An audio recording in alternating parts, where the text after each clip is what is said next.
Salam alaikum az-Zulfillaoun. Bonsoir. La semaine écoulée a été marquée par le retour sur le sol national du général Khaled Nazzar, retour n'obéissant à aucune règle de droit en dépit du désir immodéré du Hirak pour une justice indépendante. Ces procédés hors normes participent au renforcement du peuple algérien dans la justesse de sa quête pacifique de changement radical du système. En nombreuses violences subies par le peuple, cette dernière qui caractérise le retour du général Nazzar est la plus odieuse car elle prend la forme du mépris et du manque de considération que les tenants de la nouvelle Algérie opposent au peuple, indépendamment dans des moyens de l'État mis à disposition du général Khaled Nazzar pour rentrer au pays. En plus du général Toufiq, qui a quitté la prison de Blida depuis 3 mois, selon son avocat. Pendant ce temps, le Twitter de M. Tebboune est resté muet.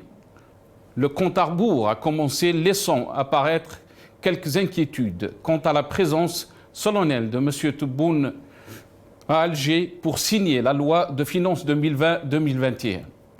Voir le destin que nous propose ce nouveau pouvoir nous réduit à commenter le sort de Tebboune, de Chinguiriha et de la signature à temps et sur le sol national de cette fameuse loi. Nous s'éloignons de l'essentiel, à savoir la construction d'un consensus politique pour aller vers la transition tant espérée. Le Hirak doit absolument rentrer dans la phase adulte en affrontant la réalité du pays telle qu'elle est et pas telle qu'on la souhaiterait. La fragilité du Hirak réside dans la peur de l'inconnu, victime des traumas subis dans le passé. Il n'est pas encore rentré dans le moment éclairé où psychologiquement, et c'est paradoxal, il avait l'impression de refaire nation et peuple. Cette fragilité relative résultat d'un passé douloureux qui pourrait ressurgir, la tétaniser, car cette espèce d'unité d'action contre le système ne s'est pas encore traduite en union et en une même communauté de destin. C'est sans doute cette étape qui a figé la dynamique qu'il faut absolument dépasser en créant les conditions d'un nouveau pacte ou projet d'union nationale autour de valeurs largement partagées, à savoir les libertés individuelles et collectives, l'état de droit, la véritable reconnaissance mutuelle de tous les courants politiques et de nos différences. Il nous faut absolument construire ce socle de valeurs autour de la citoyenneté bien comprise. La responsabilité l'exige, tout comme notre histoire commune. Le 1er novembre, eu égard au sang versé en commun, a constitué notre premier mythe fondateur en tant que peuple. Le 22 février doit être considéré comme le deuxième mythe qui viendrait parachever le premier, que tous les pouvoirs successifs ont confisqué, faisant un captage d'héritage à la barbe de tout un peuple. C'est pour nous tout le sens du slogan Istiqlal. Le Hirak a le choix, vaincre ou vaincre.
Algérie, rétro-info de la semaine, pardon, le titre de notre émission ce soir. On va essayer de revenir sur les sujets qui ont marqué l'actualité cette semaine.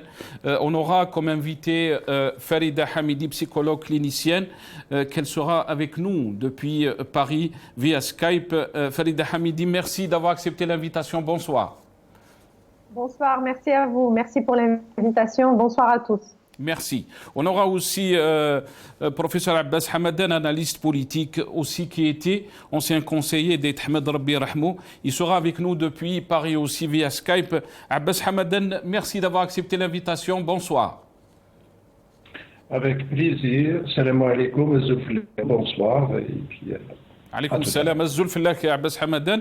On aura aussi Belkacem Naït Saleh, avocat militant des droits de l'homme depuis Oran, qui est avec nous aussi. Belkacem Naït Saleh, merci d'avoir accepté l'invitation. Bonsoir.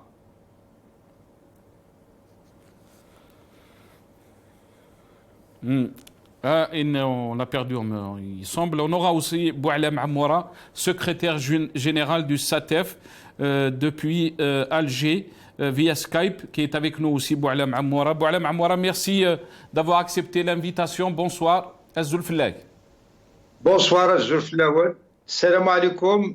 Bonsoir Azzoul à tous les invités et surtout, je peux dire comme ça, mon ami Abbas Hamadek, je n'ai pas revu presque 20 ans de ça. Et bien sûr, Azzoul à tous les techniciens de Aurasti. Merci à vous, Boualem Amoura. On a aussi Hicham Khiyat, un jeune qui est dans la coordinateur national du Rassemblement pour les Algériens, qui est avec nous depuis Alger aussi. Hicham Khiyat, bonsoir, marhaba bik. Bonsoir, merci pour l'invitation. Merci à vous, merci d'avoir accepté l'invitation. Très rapidement, Farida Hamidi, on va essayer donc de commencer cette émission avec le retour de Nazar. Comment il est rentré au pays. Aussi, le général Toufiq a quitté la prison de Blida depuis 3 mois selon son avocat. Quelle est votre lecture face à ces événements que beaucoup d'Algériens, bien sûr, se sont posés la question comment Nazar est rentré en Algérie dans le contexte actuel du corona et tout, surtout sa situation par rapport à la justice et aussi dans quel contexte, Farida Hamidi? Alors, pour un commentaire juridique, franchement, moi, je vais pas avoir la compétence. Maintenant, en tant que citoyenne, effectivement, on peut observer de toute façon ce positionnement au-dessus de la loi, quels que soient les délits. Mais là, en l'occurrence, on parle pas de délit, on parle de crime. Parce que cette personne-là, elle le reconnaît dans son livre, voilà, on sait très bien de quelle époque elle fait partie et de quel gouvernement elle faisait partie et quel est son rang dans l'armée à l'époque où il y a eu ce qu'il y a eu en Algérie. Donc maintenant, voilà, il était en fuite.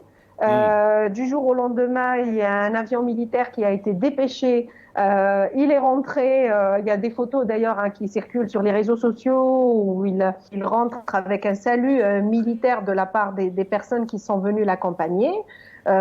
Tout est effacé comme si de rien n'était, en fait, comme si... en fait, moi j'imagine même pas ce que... Ils sont capables de tout, ça on le savait, on le sait dès le départ. Leur plan n'était en rien de sortir l'Algérie en fait de la situation dans laquelle elle se trouvait, mais c'était de sauver leur peau au sens propre du mot en fait. Donc là, je me mets vraiment à la place des familles des victimes et je me mets à la place des victimes qui sont encore vivantes et qui ont vécu l'enfer. À cause de cette personne-là en particulier. Mais aussi le contraste, Farida Hamidi, d'un côté on jette des jeunes qui ont fait des posts sur Facebook, on les jette en prison, alors que de l'autre côté, on parle d'une personne qui a été jugée quand même à 20 ans de prison ferme, et aussi il y avait un mandat d'arrêt international contre lui. Donc on se dit... On est dans quelle justice? il n'y en a pas, en fait. C'est que les lois, elles existent, mais elles sont appliquées au bon vouloir de ces personnes-là, de ce régime, qui utilisent la loi vraiment comme bon lui semble. Ils sont dans la toute-puissance, ils font ce qu'ils veulent. Maintenant, en fait, j'ose espérer que le retour de Nazar, et la boucle est bouclée, en fait. C'est que j'espère que maintenant, on va tous comprendre et on va tous réaliser que la force est de notre côté si on est une masse populaire qui est revenant dans la rue comme au 22 février pour faire le nécessaire. Parce que là, effectivement, faire le nécessaire, là, ils sont en train de se reformer. Ils savent très bien ce qu'ils peuvent se reprocher. Ils savent très bien que cette révolution, si elle aboutit, le risque qu'ils encourent, donc effectivement, ces condamnations-là un peu semblables à celles qui pesaient sur Nazar, et ces gens-là, ils savent très bien quelles sont les responsabilités qui leur incombent dans une période justement qu'ils évitent d'aborder et qu'ils interdisent aux Algériens d'aborder par la loi de la réconciliation. Donc ils savent très bien ce qu'ils risquent. Très bien. Restez avec nous, Farida Hamidi.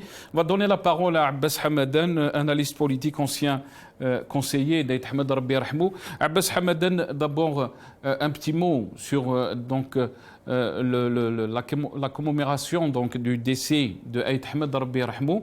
Vous étiez son conseiller, bien sûr, et je vous donne la parole, Abbas Hamad. Oui, les mots me manquent pour parler de Hossein Ahmed, de Rahmou. Sa mort, c'était un choc violent, même si je me suis préparé à titre personnel pendant des mois et des mois de sachant malade. Après, je pense que c'est un deuil profond qui a été vécu par toutes les familles algériennes. C'est comme si chaque Algérien a perdu un membre de sa famille, avec le sentiment de frustration, de ne pas avoir pu profiter de l'intelligence stratégique de ce géant de notre histoire. C'est un gâchis énorme pour le pays. Or, pour le reste, en fait, je pourrais en parler de Aït Ahmed sur un plan personnel, des anecdotes et tout, pendant des heures, mais l'occasion se présentera, j'espère. Alors, pour le reste, pour revenir à l'histoire de Nazar. De Khaled Nazar. Quelle lecture politique peut-on faire, Abbas Hamad, sur le retour de Khaled Nazar et sur la sortie de Toufir de la prison? Son avocat parle, il dit que ça fait 3 mois qu'il est en dehors de la prison. En fait, faut-il s'en étonner? Je dis non. Faut-il s'en offusquer? On va continuer à s'en offusquer, mais il faut prendre un peu de recul pour comprendre ce qui vient de se passer. La lutte des clans au sein du régime, elle est consubstantielle au régime algérien. C'est-à-dire, dès sa naissance en 1962, pour ne pas remonter à plus loin, la lutte des clans, c'était un élément identificatoire, un élément consubstantiel, donc ça faisait partie de son fonctionnement. Pendant la période de Boumedienne, il était là, il y avait des clans, mais il était là parce qu'il s'est arrangé de façon très maligne pour jouer l'arbitre, l'arbitre entre les clans. Donc les clans, comment ça marche? Il y a 2 niveaux. Il y a le niveau un niveau qui constitue le rapport entre le pouvoir avec la société, qui est un rapport de domination, un rapport de contrôle, d'assujettissement du peuple, et puis un autre rapport qui est endogène au système, qui concerne le fonctionnement interne du système. Il repose sur les clans. Alors, ces clans-là ne sont pas dictés par des considérations idéologiques, philosophiques, comme on peut le trouver dans certains régimes dictatoriaux, entre on va dire un clan qui peut s'identifier plus à droite, plus ceci, plus cela. Il n'y a aucune place à l'idéologie dans ce système. C'est des clans, en fait, qu'est-ce qui motive ces clans, la naissance de ces clans-là? C'est des considérations de pouvoir. Donc on a d'un côté le partage. Il y a trois considérations. On a c'est le partage de la rente pétrolière. Donc, vous savez, quand ils achètent des choses, du matériel et tout, il y a des commissions et tout, donc ils se disputent cette rente-là. La deuxième dimension, c'est le commerce, l'import, qui va prendre l'importation de la bière, du ciment, tout le monde connaît un peu la chanson. Et la troisième dimension, c'est le partage des postes. Qui va nommer tel ministre, qui va nommer quel clan va nommer tel ambassadeur. Donc, c'est ce qui fait que ces clans-là sont mouvants, ils sont presque interchangeables. Il y a des alliances, des désalliances en permanence. On peut même parler de coup d'État permanent à l'intérieur de ces clans. Rappelons-nous une chose. Le président Bouteflika a été condamné par la Cour des comptes au début des années 80. Donc il a été chassé comme un malpropre. Et puis il est revenu.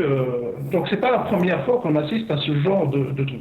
C'est un régime qui, au niveau de son fonctionnement interne, on peut parler de cannibalisme politique.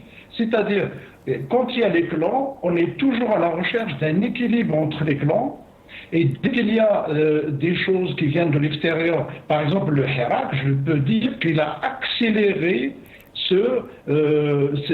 cette lutte des clans. Il l'a accéléré, il l'a boosté, on peut dire, au point où aujourd'hui, c'est la panique totale au sein du pouvoir et qu'ils n'arrivent même pas à cacher parce que pendant très très longtemps, cette lutte des clans, elle était sourde, elle était souterraine, elle n'était pas apparente. Elle nous arrivait sous forme de rumeurs et tout. Maintenant, c'est Aynani, on les voit. Vous avez la moitié de la mafia, des représentants de la mafia qui sont en prison.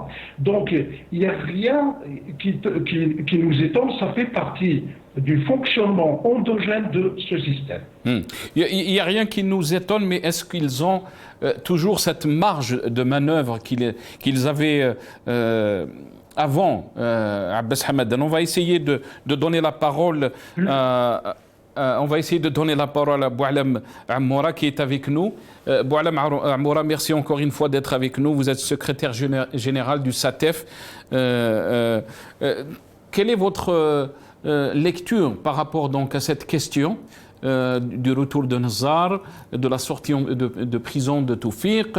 Vous avez entendu l'analyse de Abbas Hamadan, mais la question qu'on peut poser aussi, est-ce qu'ils ont les moyens pour manœuvrer comme ils le faisaient avant?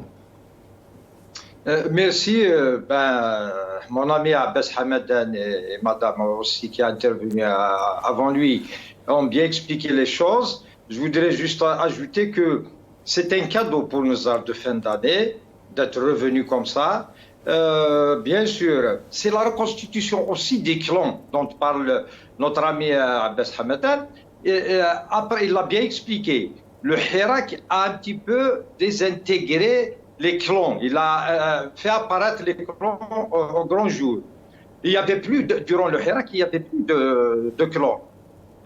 Donc le Hirak a aidé ces gens-là, un clan, à prendre le dessus sur un autre, et ils ont donc utilisé je peux dire ce terme-là, utiliser le Hirak, parce que le Hirak n'a pas été organisé dès le départ, même jusqu'à présent. Il y avait comme ça, on sortait les vendredis, il y avait beaucoup de gens qui ont essayé un petit peu de réunir les Algériennes et les Algériens, mais malheureusement, ce pouvoir, il a tous les moyens, plus de moyens que le peuple algérien.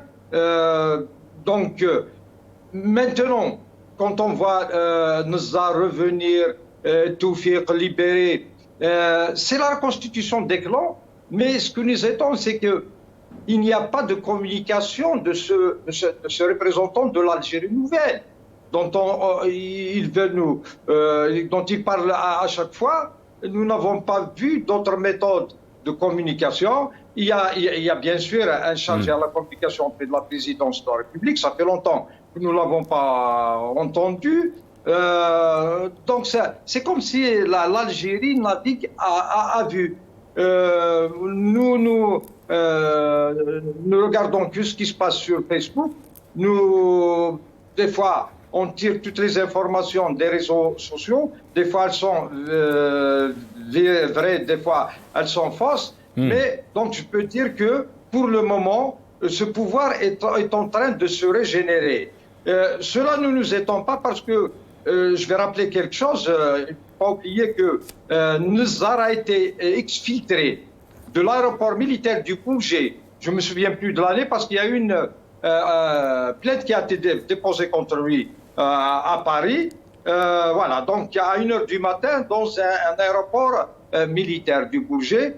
Il peut faire plus que ça. Si la France, je dis la France, les autorités françaises lui ont permis ça, pourquoi pas les Algériens. Mais c'est malheureux tout ce qui se passe là pour l'Algérie. Nous avons cru à un certain moment que l'Algérie va choisir une autre voie meilleure que ça là. Malheureusement, c'est l'histoire qui se répète. Nous ne pourrons pas avancer avec ces gens. Merci Boualem Amoura, restez avec nous.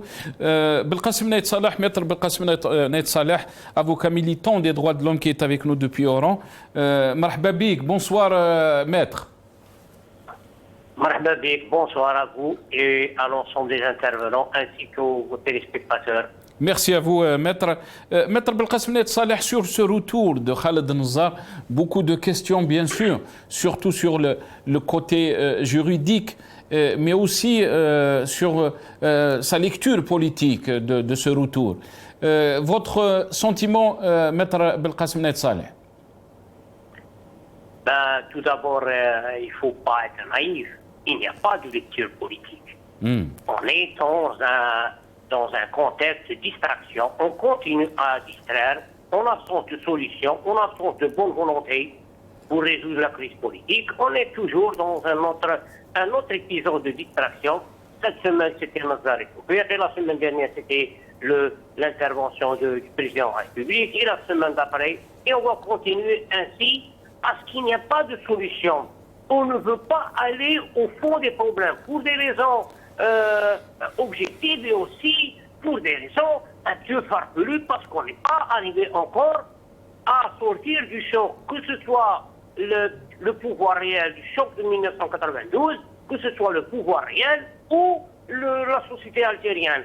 Après 30 années, on est revenu au même au point de départ. On fait appel à des gens dont on essaye de dire qu'ils ont une certaine expertise. Le problème, il est plus profond. Il est plus profond. L'Algérie vit une crise politique profonde. Il y a eu l'émergence du peuple à travers le Hirak dans l'extraction politique. Maintenant, tout le monde est pris de vitesse. Il y a la crise économique, il y a la crise sanitaire, et on est en train de tourner en rond. Parce qu'on refuse, et je vais encore plus loin, c'est une question de privilège et d'intérêt, ni plus ni moins.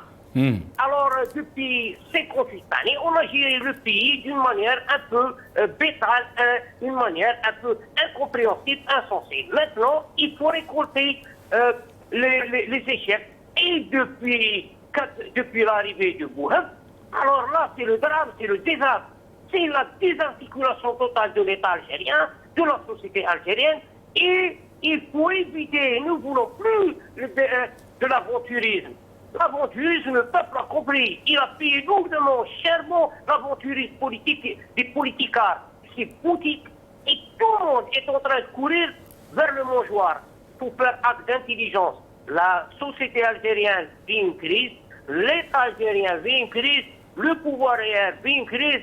En général, c'est toute l'Algérie qui vit une crise parce qu'on n'a pas fait pendant 58 ans à construire un État moderne clair, avec un objectif clair qui est avoir une société moderne. Mais maître Belkacem Naït Salah, Quand vous dites que la société algérienne vit une crise, on peut comprendre que vous disiez qu'il y a une crise politique en Algérie, mais est-ce que la société algérienne vit vraiment une crise alors qu'on l'a vu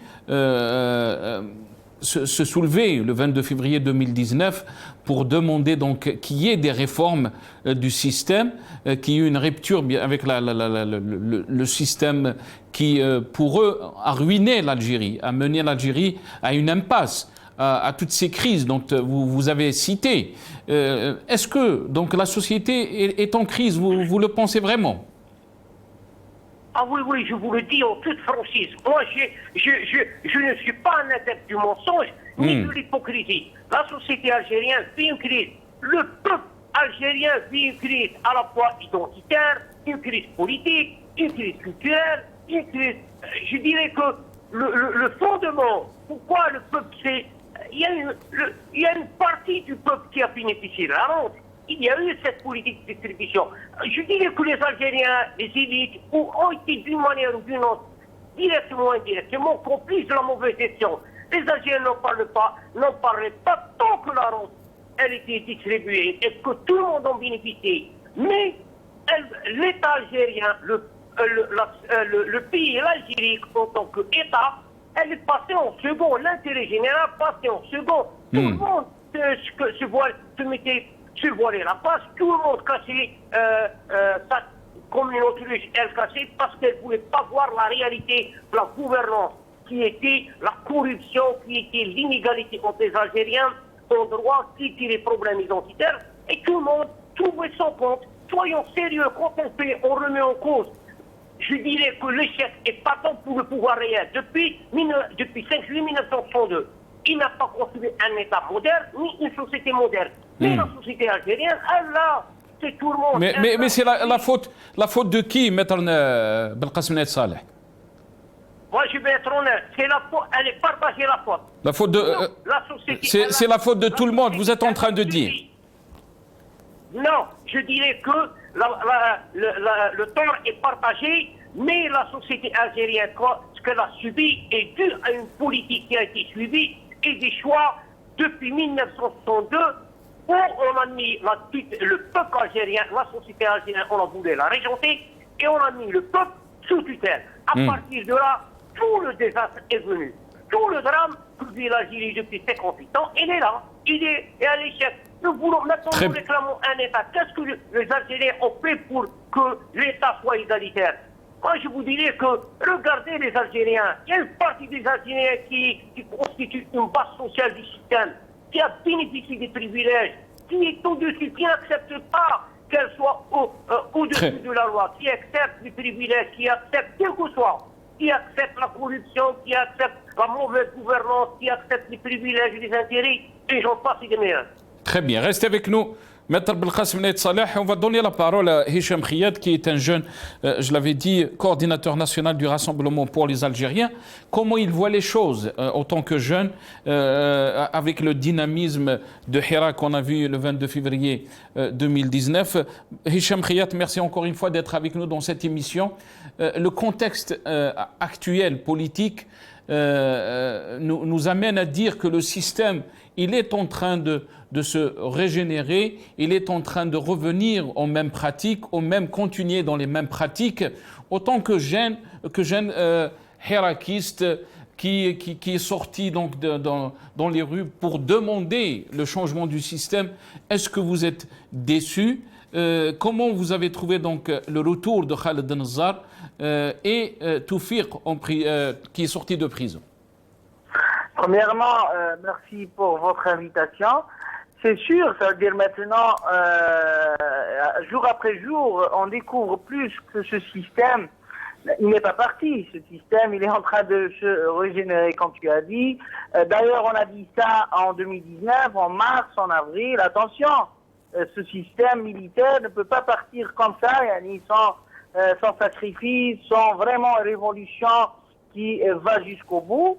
À partir de là, personnellement, c'est-à-dire, je suis pas surpris, par rapport au retour de Nzar ou même de la sortie de Toufiq, parce que moi, personnellement, j'ai toujours dit, sans que la révolution arrive à construire un système légitime à construire des institutions qui représentent réellement le peuple, on ne peut pas parler d'une justice indépendante, on ne peut pas parler d'une vraie justice, on ne peut pas parler des vrais jugements. D'ailleurs, ces deux personnes, ils ont jamais été dans la justice par rapport à leur acte réel, par rapport à la Bycinée noire, par rapport à tout ce qui s'est passé en Algérie. À partir de là, ça veut dire ils sont rentrés pour sortir. Et peut-être ça sera aussi pour tout le monde, pour même les autres, même pour Yahya, même pour ceux-là, et pourquoi pas. On est dans un système imprévisible, inconscient, irresponsable, qui peut faire tout. Comme j'ai écouté vos invités dire que ça veut dire il y a des Elisabeth, ils sont en train de se disputer, c'est des gens, c'est entre eux, le peuple il est écarté de tout ça. À partir de là, moi personnellement, le seul espoir que j'ai, c'est la révolution populaire, c'est la révolution pacifique, c'est les jeunes, c'est le peuple qui doit revenir dans les jours et les semaines qui viennent, pour sortir, pour vraiment revendiquer son indépendance, pour vraiment construire un système légitime et construire un État moderne. À partir de là, sinon, si on continue comme ça, c'est l'Algérie qui est en danger, c'est l'État qui est en danger. Et d'ailleurs, j'ai toujours dit, même à travers votre chaîne, que vraiment l'Algérie, elle est en danger économiquement, politiquement, sur le plan social. Et à partir de là, on est tous responsables maintenant, comme des élites, comme des jeunes, comme des Algériens, pour essayer de sauver cette Algérie, vu la circonstance nationale et internationale. Très bien. Reste avec nous, Hicham Khiyat. Farida Hamidi, vous avez entendu Hicham Khiyat. On est tous responsables face, bien sûr, à cette situation qui est très difficile. Mais de l'autre côté, on a entendu Jarrad, Abdelaziz Jarrad, qui appelait les Algériens, les partis politiques, à se resserrer les rangs et faire un front interne contre donc si on peut dire, les menaces qui visent notre pays. D'après lui, l'Algérie est visée. L'État est déterminé à faire de la société civile un partenaire fort, on nous dit. Mais de l'autre côté aussi, il y a la responsabilité du Hirak, Farida Hamidi, face à cette situation, face à ces défis, face à ces menaces, mais aussi face à un régime qui est qui vraiment en total déni de la situation, comme quoi notre pays vit une crise politique. Alors, Jarrad, quand il parle de ça, en fait, moi je pense que la seule menace contre ce pays, c'est eux. C'est cette Aïsaba, c'est ce Nidam, c'est eux la menace. Donc effectivement, quand il parle de menace, il a raison. Il y a une menace réelle. Et je rejoins votre invité, je suis désolée, j'ai pas pu retenir le nom, qui a parlé d'une énième distraction. Donc effectivement, il y a une distraction parce qu'on se rappelle très bien que le gouvernement Hamrouche, de 89 à 91, c'est un gouvernement réformateur qui allait apporter de grandes réformes en fait au niveau économique. Donc, il allait y avoir beaucoup de changements et les prédateurs qui étaient, les militaires qui étaient au pouvoir, ont vu en fait la chose venir et ont craint pour tout ce qu'ils pouvaient gagner. Et qui n'allait pas le faire avec ce gouvernement-là. Et il y a eu ce qu'il y a eu par la suite. Donc, on sait très bien qu'ils ont installé un système de prédation et de captation des richesses de tout un pays. Et ils ont fait des choses absolument gravissimes. Donc, il y a eu mort d'homme. On ne peut pas dire que c'est une politique. Quand on assassine, c'est pas une politique, c'est des crimes. Donc, en fait, aujourd'hui, on ne peut pas parler de crise économique, on peut parler de gestion de l'économie d'un pays qui est absolument désastreuse. S'ils ne veulent pas bouger, moi il me semble que c'est pour deux raisons. C'est pour qu'ils restent dans cette impunité totale, parce que pour l'instant, tant qu'ils sont au pouvoir, bah, c'est eux qui appliquent les lois.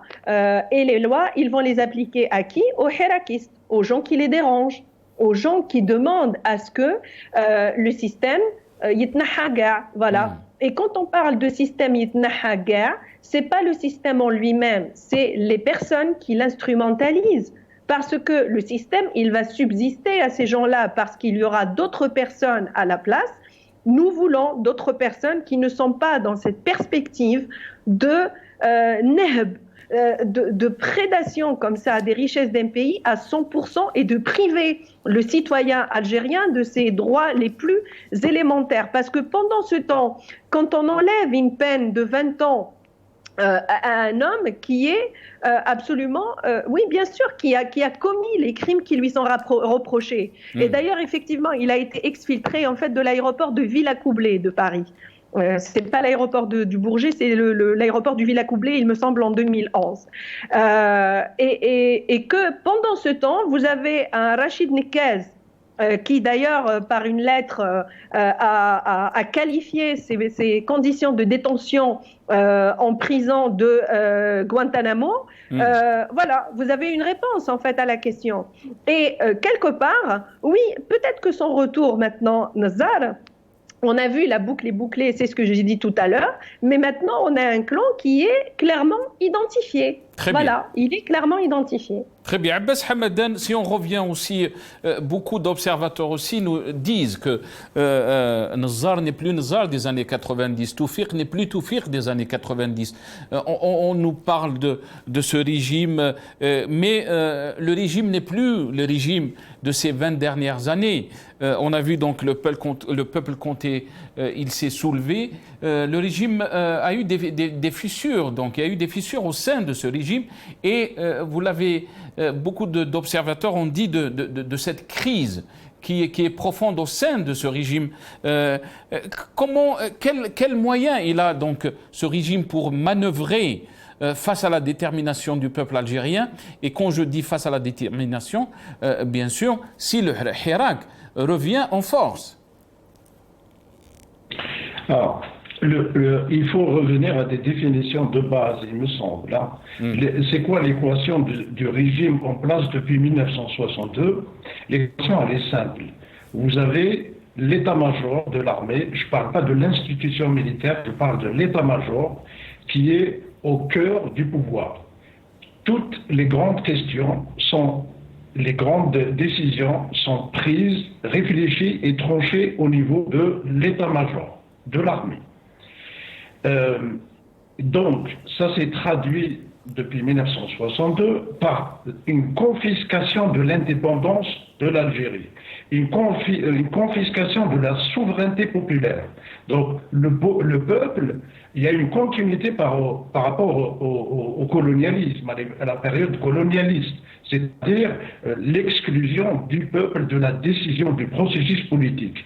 Alors, à partir de cette équation-là, et il y a eu plusieurs périodes. Depuis 1962, il y a eu la période de Boumedienne, qui est une période qui a permis au pouvoir de se maintenir grâce à, d'un côté, un système de terrorisme d'État, à terreur, faire peur à la population. À l'époque, le mot sécurité militaire faisait trembler tous les Algériens et faisait il y avait, bien sûr, ça a été gonflé par une espèce de mythe autour de la sécurité militaire. Et après la mort de Boumedienne, donc on a eu un changement, mais c'est-à-dire les déterminants, la finalité c'est toujours la même, hein, c'est-à-dire garder le pouvoir par une minorité et au détriment du peuple, donc un pouvoir sur les richesses, sur le peuple et sur le pays. Donc la finalité n'a pas changé depuis 1962. Ce qui change, c'est les formes. Et les formes, c'est en fonction des évolutions, que ce soit au niveau national ou international. Quand Chadli est arrivé au pouvoir, on a changé parce que Chadli, c'est pas Boumedienne, donc on a fait plus recours à des techniques de police politique, c'est-à-dire de manipulation manipulation des visions, des choses comme ça. Et après, il y a eu la période de la décennie noire. Donc là, il y avait une conjoncture internationale quand il y a eu la chute du mur de Berlin. On ne pouvait plus parler, c'était plus à la mode de parler du parti unique. Parce que jusque-là, ils ont utilisé la façade du RN comme... donc on ne pouvait plus continuer. Il fallait faire semblant de s'ouvrir. Donc j'avais écrit un article à l'époque où je parlais on est passé du parti unique au multipartisme unique. Donc on faisait semblant, on essayait d'accompagner un peu, de créer une façade de multipartisme, de pluralisme, mais tout en gardant les leviers du pouvoir sur le pouvoir économique, politique, institutionnel, etc. Donc après, quand il y a eu l'arrivée de Gaïd Salah, c'est catastrophe. Donc lui, c'est la force brutale. Il a mis en poste, il a éliminé des gens qui avaient des techniques très sophistiquées, des techniques de manipulation politique, héritées des techniques du KGB, entre autres, mais essentiellement. Donc Gaïd Salah, c'était on jette en prison, on tape, voilà. Donc c'était la répression de tout ça. Donc ça m'a beaucoup de gens au sein du système, au sein des clans, ne sont pas satisfaits de cette façon brutale parce qu'ils tiennent toujours à garder un semblant d'image fréquentable au niveau de l'extérieur, etc. Donc le retour de Taoufir s'explique à mon avis par ça, parce que... Mais Abbas Hamadan, est-ce que c'est... Taoufir, il a 82 ans, Abbas Hamadan, est-ce que c'est le Taoufir des années 90, lui qu'on appelait Rabat Zahir? On sait très bien qu'il n'a ni la santé, ni l'âge pour donc revenir aux affaires. C'est pas Taoufir lui-même. Oui, c'est le système qui est autour de lui, qui était autour de lui. C'est le toufirisme, c'est-à-dire les techniques de contrôle de la société ont changé. Mais Abbas Hamadan, est-ce que vous pensez, parce que vous avez fait un bilan historique qui est juste, mais aussi il faut le mettre dans le contexte que vit notre pays. Depuis la révolution du 22 février, les mentalités ont changé, il y a une prise de conscience qui est extraordinaire, et les Algériens maintenant, ils peuvent pas, on peut pas les duper, on peut pas, parce que ils ont de l'expérience avec ce régime. Et ils sont passés par des étapes où ils ont vu que quand on fait une révolution à moitié, on le paye très très cher. Alors, depuis le 22 février 2019, il y a un éveil, il y a une maturation extraordinaire, formidable au sein de la population. Aujourd'hui, on ne peut plus duper.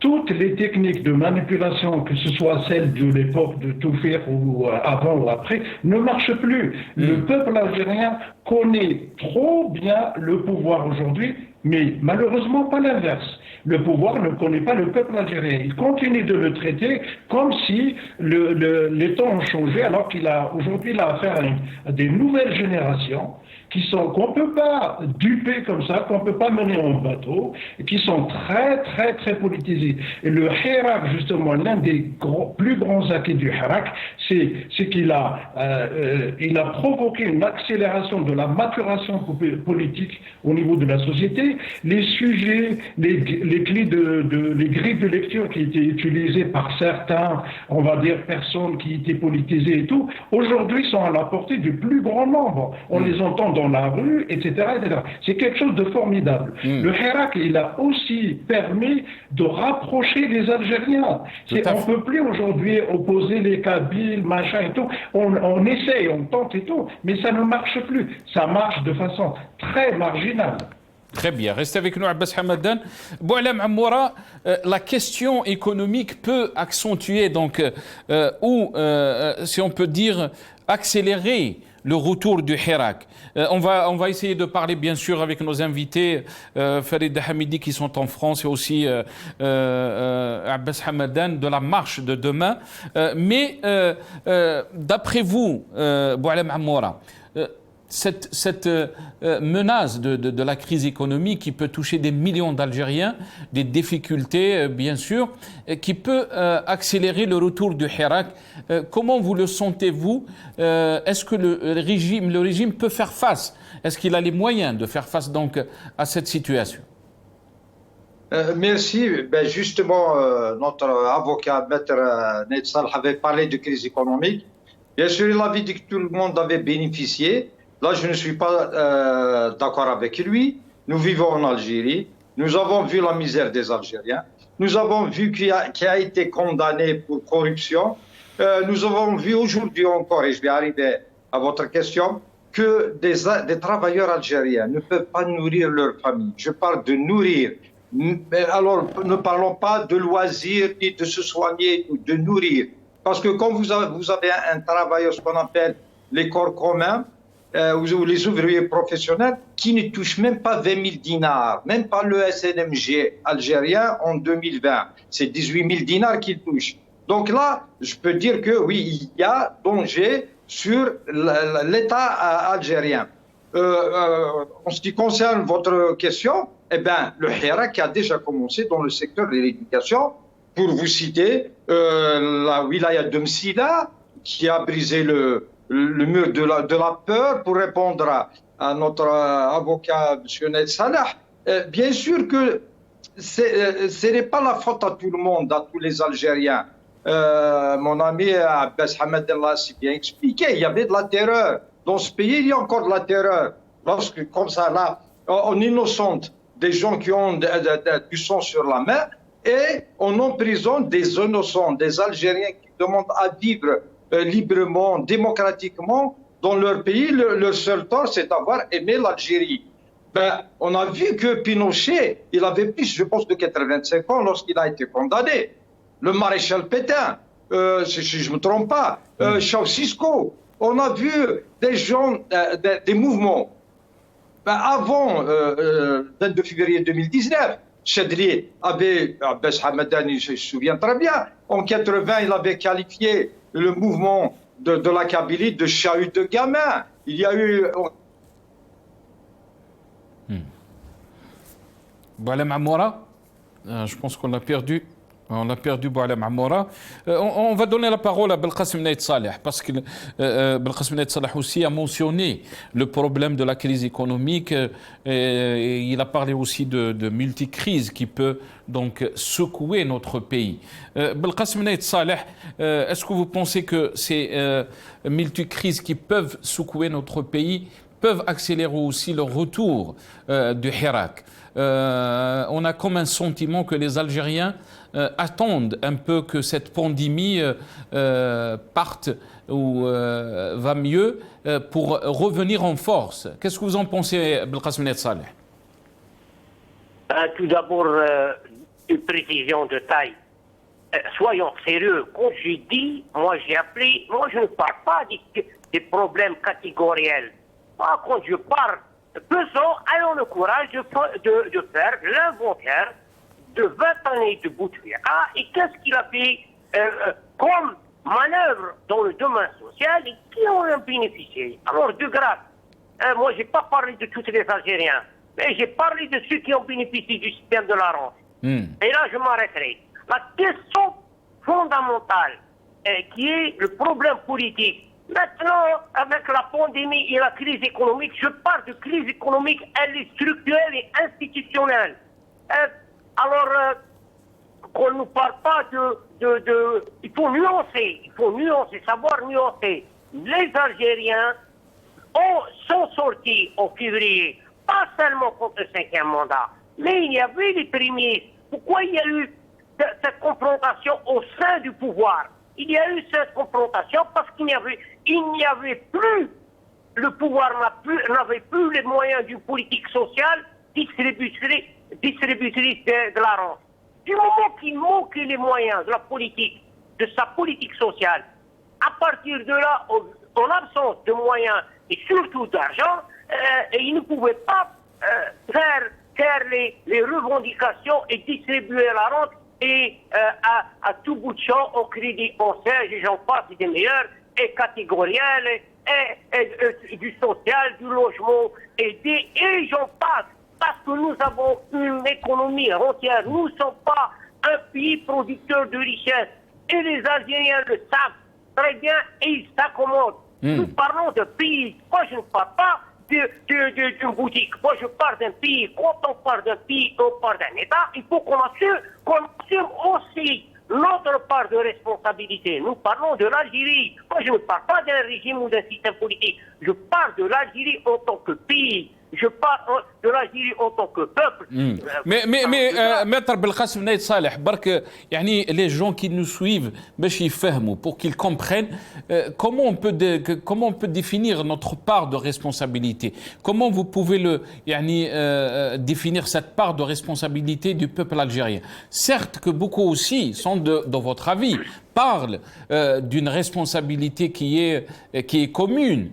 Et que si on veut vraiment que les choses changent, on doit être aussi à la hauteur de ces défis qui touchent notre pays. Il faut qu'on se remette en cause. Il faut qu'on fasse notre propre autocritique. Les Algériens, d'une manière ou d'une autre, ont été complices durant le règne de Bouteflika. Ils ne voyaient pas qu'il était un despote, qu'il était en train de déstructurer l'Algérie, qu'il est venu pour se venger de ce pays-là. Alors, de grâce, on ne vient pas en 2020 et commence à critiquer. Nous l'avons critiqué alors qu'il était venu au pouvoir. Nous n'avons pas accepté cette manière de faire, de parachuter, de couper une personne, un despote pareil. Alors, les Algériens se sont tus, ils ont vu en lui. Quand je dis les Algériens, je parle de ce silence complice de la société algérienne. Alors nous parlons, la corruption faisait rage et tout le monde s'accommodait. Nous parlons d'un pays, nous assumons aussi, nous assumons notre part de responsabilité. Moi je parle de mon pays, moi je ne parle pas d'une boutique, je ne parle pas d'une association. Alors de grâce, qu'on ne nous raconte pas, je dis qu'il faut nuancer. Comment s'en sortir? Le problème, le vrai problème. Et voilà le problème. Parce que les Algériens, ils ne peuvent pas discuter de l'alternative. Il ne faut pas aussi être logique. Quand je parle d'un pays, je me place au-dessus des intérêts personnels.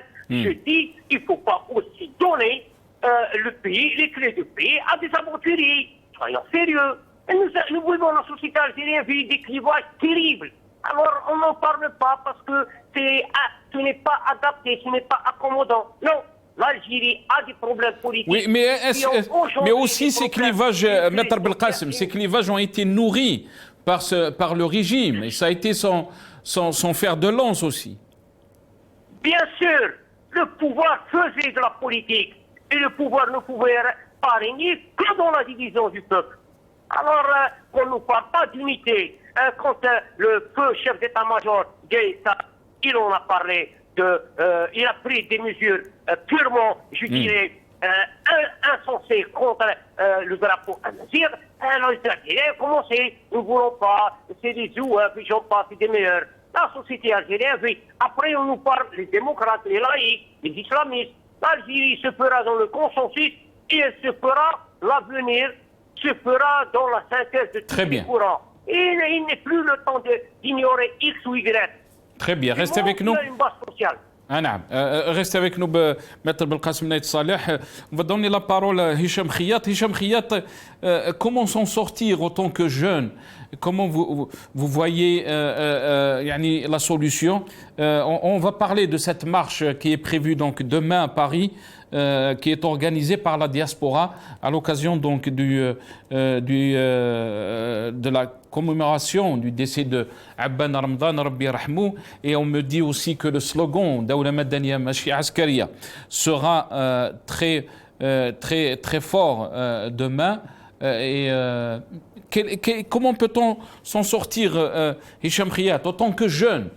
Comment vous voyez donc les choses? Il y a deux solutions.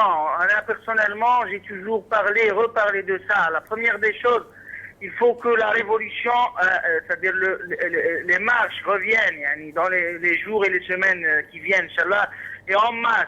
Il faut que le peuple algérien vraiment retourne dans pour faire une pression supplémentaire sur ce système. Mais ça ne suffit pas. Il faut aussi des alternatives politiques. Il faut que l'opposition, il faut que ces militants, ce monde qui est là maintenant, dans votre chaîne et à l'extérieur, et aussi en Algérie, on doit parler, on doit trouver une feuille de route consensuelle, on doit se parler, on doit, ça veut dire, donner de l'espoir pour ce peuple et avoir une feuille de route consensuelle, un acte de transition démocratique consensuelle, islamique, laïque, nationaliste. On doit tous se réunir et donner de la force pour cette révolution, pour la faire réussir, pour faire tomber ce système, pour aller vers un changement radical, pour aller vers une construction d'institutions légitimes. On ne peut pas rester seulement en train de se parler, de dire que le système il est Elisabeth, facette, corruption. Non, c'est bon, ça, on a dépassé tout ça. On doit vraiment réfléchir ensemble comment protéger notre pays, comment sauver notre État, comment aller vers un changement radical, comment on peut faire réussir cette révolution. À partir de là, moi personnellement, peut-être vous savez... Et comment peut-on la faire réussir, Hicham Khia? Oui. Comment peut-on la faire réussir? Vous avez parlé... On doit se réunir, on doit aller vers l'avant, c'est-à-dire on doit dialoguer entre nous comme révolutionnaires, comme militants, comme politiciens. Vous savez tous qu'il y a plusieurs partis, plusieurs visions, plusieurs écoles idéologiques. On doit tous se réunir et se mettre d'accord sur l'essentiel, sur les grands axes pour le changement. Ça veut dire qu'à partir de là, personnellement, je suis fondateur de NIDA 22. C'est-à-dire, c'est ça l'idée. L'idée, c'est d'avoir un front populaire, un front révolutionnaire, politique, qui pousse cette révolution vers la réussite, qui lui donne une vision politique, qui lui donne un projet de changement radical dans cette nation. Très bien. Restez avec nous, Hicham Khiyat. Je vais donner la parole à Farida Hamidi. Farida Hamidi, vous y serez demain donc, dans cette marche organisée par la diaspora en France. Et qu'est-ce que vous pouvez nous dire de cette marche, Farida Hamidi? Ce que je peux vous dire de cette marche, c'est que c'est une initiative, c'est une action de terrain à ne pas rater. Comme toutes les initiatives de terrain, qui nous manquent tant d'ailleurs, avec la problématique du Covid ici, qui nous a empêchés de faire comme on aimerait faire, parce que certes, il y a une marche demain, il faut qu'il y en ait d'autres, et c'est pas suffisant, il faut qu'il y ait des actions un peu partout, sachant que normalement le 7 janvier, il y a aussi un rassemblement devant le consulat de Créteil, là où une petite jeune étudiante algérienne s'est faite tabasser. Parce qu'elle était demandée juste de quoi se nourrir, il me semble. Donc toutes les actions en fait nous attendent et attendent les militants du Hirak. On ne peut pas se prétendre militant de ce Hirak et voulant le changement en restant dans notre fauteuil avec une télécommande et la télévision devant nous. Et c'est là où je rejoins entièrement Maître voilà, c'est que la responsabilité de chacun, justement, elle est là. Elle est là. Et le recul, c'est pas un recul à prendre avec les autres et accuser les gens de tout et de n'importe quoi.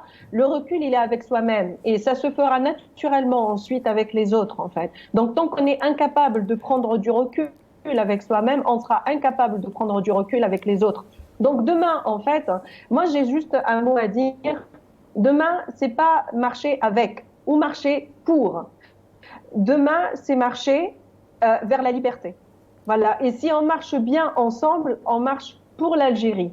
On ne marche pas pour des personnes. On marche pour l'Algérie. Ou tahia al-Jazair, parce que demain, quand on se retrouvera, le mot d'ordre, c'est Doula Madaniya, Meshi Askaria pour l'instant, et ça s'arrête là. Et on marchera ensemble, on scandera ces slogans ensemble, et notre force, elle est dans notre union, parce que il n'y a rien qui les rassemble, et pourtant ils sont unis en fait pour la destruction d'un pays. Donc notre rôle, le rôle qui nous incombe en fait, c'est que même si on a des divergences pour l'instant, ce n'est pas le moment. Pour l'instant, je pense qu'on a beaucoup plus de choses sur lesquelles on peut être d'accord, dont l'essentiel est de libérer ce pays de cette main de fer injuste que de se chamailler des petits problèmes d'ego en fait insignifiants. Et juste un dernier mot. Franchement, celui qui a envie de se réaliser, celui qui a envie de faire carrière, qu'il le fasse, mais qu'il laisse le Hirak tranquille. Très bien. Restez avec nous, Farida Hamidi. Abbas Hamadan, donc sur cette marche qui est organisée demain à Paris par la diaspora, est-ce que vous pensez que les Algériens sont en train de s'organiser et peut-être même urgence de revenir donc à ces marches? Est-ce que ces marches serviront à quelque chose, créeront donc, ils vont créer ce rapport de force que tant qui est demandé donc pour qu'il y ait un changement et quelle perspective pour le Hirak? Le maître Belkacem Naït Saleh dit qu'on est aussi responsable de cette situation. Qu'est-ce que vous en pensez, Abbas Hamad? En fait, il y a beaucoup trop de choses sur lesquelles j'aimerais répondre, mais malheureusement le temps imparti ne le permet pas.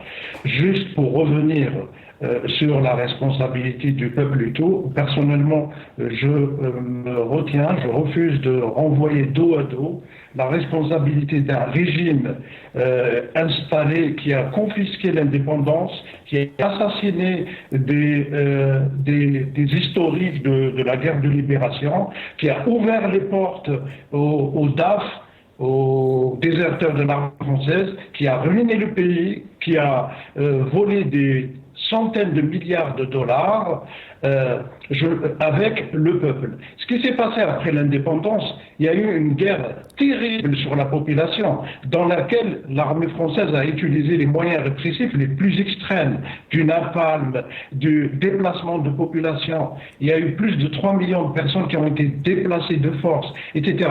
Donc il y avait des violences successives sur le peuple algérien, le 8 mai 45, etc. Donc qui ont fait que le peuple était fatigué, était éreinté. Il a fallu attendre une génération pour que les choses commencent à bouger. C'est le printemps berbère de 1980. Et puis, de façon sporadique, ici et là, il ne faut pas mettre une croix où ça serait vraiment manquer de respect au sacrifice consenti. Il y a eu le FFS en 63, plusieurs dizaines de martyrs. Donc les gens, le peuple algérien n'est pas resté les bras croisés tout le temps. Il y a eu les luttes syndicales, les luttes sociales, jusqu'à l'émergence à une échelle, on va dire, plus populaire, en 80, quand il y a eu le printemps berbère à l'université Tizi Ouzou. Donc il y a eu la revendication berbère, effectivement, c'était le catalyseur, mais très rapidement, les revendications touchaient aussi bien les questions démocratiques, du respect des droits de l'homme, la justice sociale. On peut retrouver ça dans toute la littérature qu'a produit le printemps berbère de l'époque. Et ensuite, dans les années 80 toujours, il y a eu des luttes sociales. N'oubliez pas ce qui s'est passé à Constantine, 86 ou 87. La population est sortie dans la rue. Il y a eu des dizaines de morts à Constantine. La Casbah, à peu près à la même période. Il y a eu tout le temps, il y a eu des luttes sociales, syndicales, des luttes étudiantes, tout cela. Après, ça a continué et le 22 février 2019, c'est la confluence. C'est comme si ça arrivait de tous les côtés, et puis c'est la confluence de toutes ces luttes-là depuis l'indépendance. Ça prend du temps. La maturation au niveau, dans un régime despotique, ça prend du temps. On n'a qu'à regarder ce qui s'est passé dans les pays de l'Est. Hein. Il a fallu attendre l'URSS, la Russie, il a fallu attendre presque 70 ans pour que les choses commencent à bouger dans les pays de l'Est. Donc c'est quelque chose de tout à fait normal. Le processus de maturation, de prise de conscience à l'échelle d'un peuple, ça prend du temps. Le mouvement national, pourquoi on a attendu presque un siècle pour que commencent à émerger les premiers partis qui revendiquaient l'indépendance? C'est parce que le processus de prise de conscience au niveau du peuple, c'est pas quelque chose qui se fait en claquant les doigts. Ça prend du temps, c'est comme ça.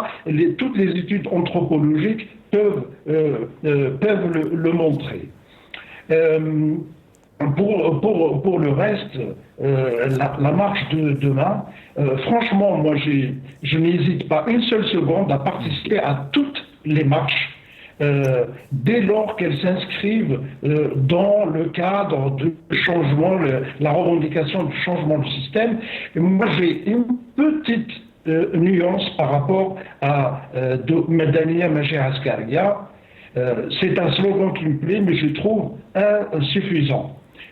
Pourquoi? Parce qu'il me manque la dimension démocratique. Vous savez, l'un des régimes, l'une des dictatures qui a le plus duré dans l'histoire de l'humanité, c'est celle de Salazar au Portugal. Elle a duré pratiquement 70 ans. Salazar était resté au pouvoir. Et Salazar, c'était un prof de philo à l'université, c'était pas un militaire.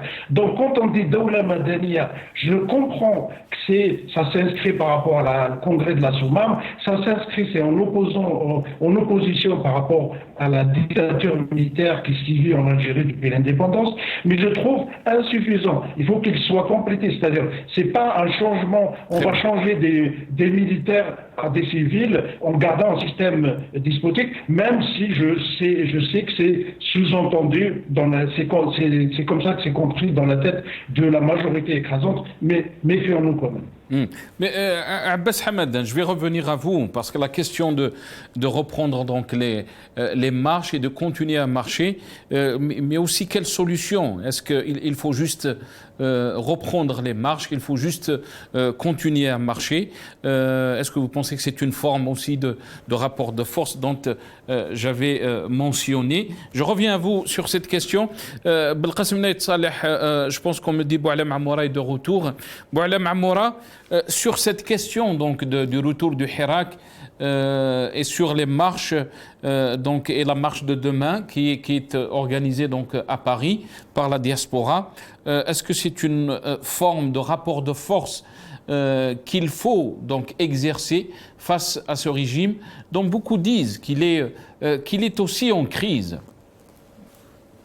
Écoutez, de prime abord, je voudrais apporter une précision que nous ne sommes pas une association, comme dit le pouvoir qui est venu au Guetteos et en Kabylie, parce que j'ai entendu Maître Nassar le dire. Au même moment où je vous parle, nous sommes le premier syndicat autonome de l'Algérie indépendante. Au moment où je parle, nous avons notre coordinateur de Tbessa, qui est en prison, Lorwat, Chlef, Ain Defla, Mila. Tous ces gens-là, ils sont persécutés quotidiennement parce qu'ils appartiennent au SADEF. Maintenant, chacun doit prendre sa part de responsabilité. Je suis tout à fait d'accord. Nous n'avons pas attendu le 22 février pour prendre notre part de responsabilité. On était traînés comme de vulgaires voyous, parce que nous avons organisé en 2016, décembre 2016, nous avons cassé le mur de la peur, les syndicats autonomes ont cassé le mur de la peur à Alger. Nous avons marché à Alger. Nous avons été traînés comme de vulgaires voyous dans les commissariats. On s'est retrouvés à Cavignac. Des femmes, des enseignantes se sont retrouvées sur les autoroutes. Ils les ont abandonnées par la police, bien sûr, les services de sécurité. Donc on n'avait pas attendu cela. Nous avons pris notre part de responsabilité. Comment sauver l'Algérie? Nous avons fait, le CSA, ce qu'on appelle la CSA, Confédération des syndicats algériens. Nous sommes les initiateurs en mars, avril, mai jusqu'à juin 2019 d'une initiative de la société civile. Nous avons été à la finale le 24 août, mais malheureusement, je peux être d'accord un petit peu avec Maître Salah, il y aura toujours des traîtres, comme ça a été de par le passé. Aujourd'hui, en Algérie, nous ne pouvons pas marcher. Je disais que le secteur de l'éducation, il est en ébullition. Ce qui s'est passé à Msila, par exemple, à Média, un peu partout, dans toutes les wilayas. Là, je vais dire, c'est un début. C'est pour reprendre le Hirak, pour un petit peu casser aussi ce mur de la peur, comme nous l'avions fait avant 2019. Maintenant, mais aussi, Maître Belkacem Naït Saleh, Boualem Amoura aussi pose une vraie question. Est-ce qu'il faut maintenant, on doit juste continuer à marcher, ou il faut qu'il y ait aussi un projet au sein des Algériens qui demandent un vrai changement, et ce projet, il faut qu'il soit, bien sûr, c'est un projet d'union, mais il faut qu'il rassure aussi toutes les franges de la société pour qu'il y ait confiance, comme quoi il y a un projet d'alternative, même si le régime ne veut pas qu'il y ait un changement. Oui, je parle sous l'autorité d'Abbas Hamadan. Il vient de parler, il a fait un petit historique sur la démocratie et les dictatures. Une révolution, ce n'est pas une omelette. On ne casse pas un œuf et on le met dans une poêle et on a tout de suite le résultat. Il faut attendre. Le peuple algérien a été soumis à une dictature, à une terreur depuis 1962. Il ne pourra pas tout de suite arriver à s'entendre. Nous avons fait d'expérience l'initiative de la société civile, je viens de vous le dire. Je suis tout à fait d'accord d'aller vers une organisation. Nous avons essayé. Mais à chaque fois, ce pouvoir, il est fort. Il a tous les moyens d'infiltration.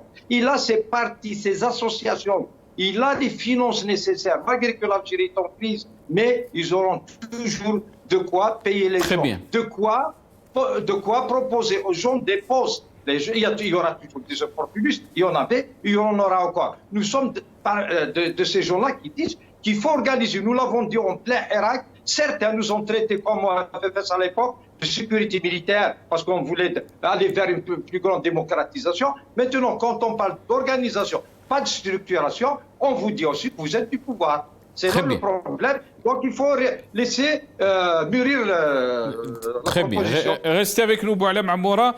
Belkacem Naït Saleh, le Hirak n'a pas de choix, n'a aucun choix. Le choix qu'il a, c'est de vaincre ou vaincre. Belkacem Naït Saleh, on me dit qu'on a perdu Belkacem Naït Saleh. Hicham Khiyat, à vous la question. Oui, en réalité, le Nida 22, c'est ça ce qu'il propose, c'est de faire un dialogue inter-Hirak, Hirak, essayer de rassembler les Algériens, les Hirakistes, les militants pour faire un dialogue au sein du Hirak, pour essayer d'avoir une feuille de route consensuelle, pour essayer d'aller vers un axe de transition indépendant du système. En réalité, le système, dans tous les cas, il va essayer d'infiltrer tous les alternatives. Ça, c'est clair. Même la France, elle a essayé elle a essayé, c'est-à-dire d'infiltrer, elle a infiltré même la révolution, mais à la fin, il y avait l'indépendance, même si elle est amoindrée, mais à la fin, à partir de là, je pense que on doit essayer, on doit travailler, on doit essayer de s'écouter. On peut pas aller, c'est-à-dire le retour du Messiret, le Hirak il n'est jamais terminé, le Hirak il est toujours là, la révolution elle est là, elle est au cœur de tous les Algériens libres. Mais en contrepartie, les militants, les politiciens, les académiques, les journalistes, tous les gens ils ont de l'expérience, ils ont une vision, ils ont des idées comment réaliser une transition dans ce contexte-là, on doit se réunir, on doit se parler. Et à partir de là, c'est ça, le Nida 22, il est en train d'essayer de faire cela. On est en train d'appeler les gens, on est en train de dire il faut qu'on s'écoute, il faut aller vers une feuille de route consensuelle qui donnera de la force pour la révolution et pour les messirettes dans les rues. Parce qu'à la fin, les messirettes, c'est la meilleure méthode de faire vraiment une pression sur ce système dictateur. Mais en contrepartie, c'est-à-dire il y a beaucoup d'Algériens aussi qui disent qu'à la fin, même avec ces messirettes, si vous ne nous donnez pas des alternatives, on ne peut pas marcher avec vous, parce que oui, on est contre le système, mais même le Hirak doit nous donner des idées. Doit nous donner des feuilles de route, une vision vraiment d'un changement radical institutionnel, c'est clair. Très bien. Et ça, c'est une question qui est très importante. Je vais la poser à Farid Hamidi. Et ça, cette inquiétude, il y a des inquiétudes au sein du peuple algérien qui même demandent aussi, eux, qu'il y ait une rupture avec le système. Est-ce que le Hirak, vous pensez qu'il a aussi de l'autocritique par rapport à ça, qu'il faut qu'il y ait donc union par rapport aux objectifs qu'il veut atteindre? Il faut qu'il y ait une feuille de route, il faut qu'il y ait un projet d'alternative très clair pour convaincre tous les Algériens qu'il y a un projet si le système a l'intention d'aller donc vers une période de transition. Alors, pour commencer, faut savoir que le Hirak, en termes de masse populaire, en termes d'occupation d'espace public, il a été interrompu par la Covid. Donc les gens n'ont pas décidé d'eux-mêmes que voilà, le Hirak ça fonctionne pas, finalement le Messiret ça n'a pas marché, donc on va retourner à la maison. On se rappelle très bien que la période où les gens justement ont décidé de regagner chez eux et de ne plus sortir dans le cadre de ces manifestations, les Algériens avaient même commencé à sortir les samedis. Donc c'était les vendredis, plus les mardis des étudiants, plus les samedis. Et voilà. Et il a commencé à y avoir une vraie pression, en fait, sur ce nidam, sur ce système. Donc je ne peux pas dire que les gens ont arrêté le Hirak parce que finalement ils ont vu que ça ne fonctionnait pas et qu'il fallait qu'il y ait une organisation autre. Donc finalement cette révolution elle a été un petit peu écourtée et arrêtée dans son élan. Après, quand on parle d'initiative, je pars du principe qu'une initiative qui a besoin seulement des signatures des peuples, des individus dans ce peuple, et qui restent des initiatives qui sont pas très claires, où c'est assez opaque. Moi, je pense pas que ça soit dans l'intérêt du Hirak, non, qui sont excluantes aussi. Je ne pense pas que ça soit dans l'intérêt du Hirak parce que le Hirak de tout début de février 2019, il y avait absolument toutes les tranches d'âge et toutes les catégories de la société. Donc, à partir du moment où il y a une initiative qui reprend ce schéma-là, bien sûr qu'elle est la bienvenue et qu'on ne pose pas la question. Et c'est pour ça, en fait, que le Messiret, elles sont peut-être éphémères, mais le Messiret de demain, je suis sûre, par contre, de pouvoir rencontrer des gens de tous les bords. Voilà. Par contre, d'autres initiatives qui sont plutôt excluantes et qui demandent parfois une signature et ça s'arrête là, non, on peut pas considérer que c'est justement pour une solution absolue. Très bien. Il ne me reste pas beaucoup de temps. Très rapidement, Boualem Ammoura, après je vais donner le mot de la fin à Abbas Hamadan. Boualem Ammoura, est-ce que vous pensez donc que le retour du Hirak est important et s'il revient, comment il doit revenir? Merci. Je voudrais dire là que le peuple algérien, certaines personnes, le peuple est amnésique qui malheureusement, même une certaine élite de l'Algérie, parce qu'on a oublié ce qui s'est passé le 1er novembre passé. Le boycott du référendum, c'est quelque chose d'extraordinaire. Et on ne peut pas faire plus que ça en ce moment-là. Donc, il ne faut pas le nier. Nous sommes pour une initiative inclusive, non exclusive. C'est ce que nous avons toujours fait. Le Hirak, il doit revenir. En tout cas, il reviendra tôt ou tard, parce que quand on parle de crise économique et de la mal-vie et du pouvoir d'achat en Algérie, nous ne pouvons que revenir sur le terrain. Et là, nous devrons penser où, moi je voudrais parler de réactiver toutes ces initiatives inclusives pour organiser ce Hirak. Parce qu'on ne peut pas dire système dégage sans préparer les jalons d'une Algérie démocratique, inclusive et dans le respect de tout le monde. C'est ce qui nous a manqué en 2019. Voilà, c'est tout ce que je veux dire et je vous remercie. Merci à vous, Boualem Ammoura. Le dernier mot, donc, Abbas Hamadan. Comment vous voyez les choses, Abbas Hamadan? Le Hirak, est-ce que vous pensez qu'il doit revenir? On est en train de parler de la marche de demain, mais comment aussi? C'est la question. Alors, deux choses pour terminer. La première chose, le Hirak, pour moi, il ne s'agit pas de reprendre le Hirak, parce que le Hirak ne s'est jamais arrêté.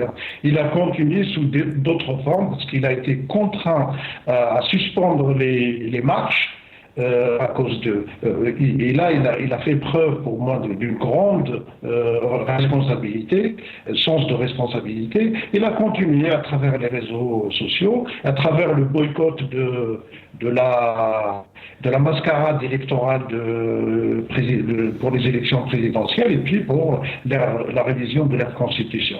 Donc il continue le Hirak. Hein. Ce sont les marches qui se sont arrêtées. La deuxième chose, c'est par rapport aux perspectives.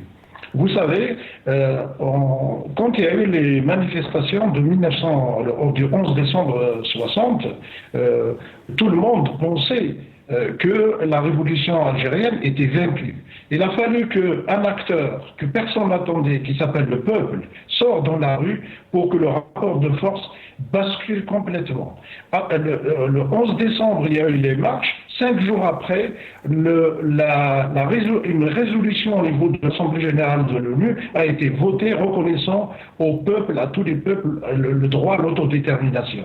Pour montrer la force du peuple, quel que soit le rapport de force qui existe, quelle que soit la puissance d'une dictature, quand le peuple décide de reprendre son destin entre les mains, personne ne peut l'arrêter. Dire cela, c'est pas du populisme. Toutes les expériences à travers les sociétés nous le montrent. Alors pour le reste, les perspectives. Nous sommes, dès lors qu'on s'entend sur une chose, nous sommes dans un régime autoritaire, dictatorial, appelons-le comme on veut. Toutes les expériences qui ont permis à des sociétés de passer de régimes dans lesquels le peuple est exclu vers un régime démocratique ont connu ou sont passés par des périodes de transition démocratique.